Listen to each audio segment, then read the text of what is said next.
یو واقعه را یاده شوه د خوشحالۍ مقام دی.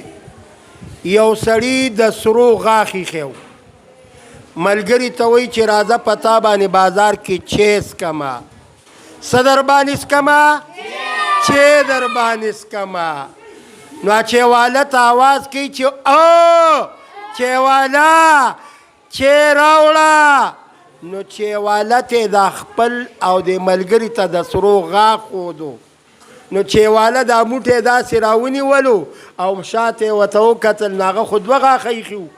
ورته وایي هلکه کاوه که توره. نو دواړه غاښونه یې ورته وښوده. تاسو پوه شئ په دې خبره؟ نو غاښونه چېږدئ نو بیا پټوئ. عرض مې دا کولو چې نن د قاري عمران صاحب او د فاروق صاحب ودونه دي، د خوشحالۍ مقام دی.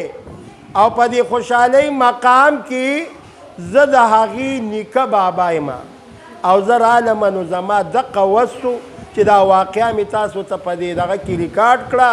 مرګ او ژوند پته نه لګي، خو دا دعاګانې کومه چې دې ښادۍ کې چې رب العالمین د جانبین پې خوشحاله کي او رب العالمین دې پې ډېر رحمتونه راووروي او خوشحاله به ځکه وي چې الحمدلله قاری عمران صاحب د قرآن حافظ هم دی او الحمدلله په دویمه درجه کې سبق هم وي، طالب العلم دی او الحمدلله تاسو یې تقریرونه اورېدلي دي.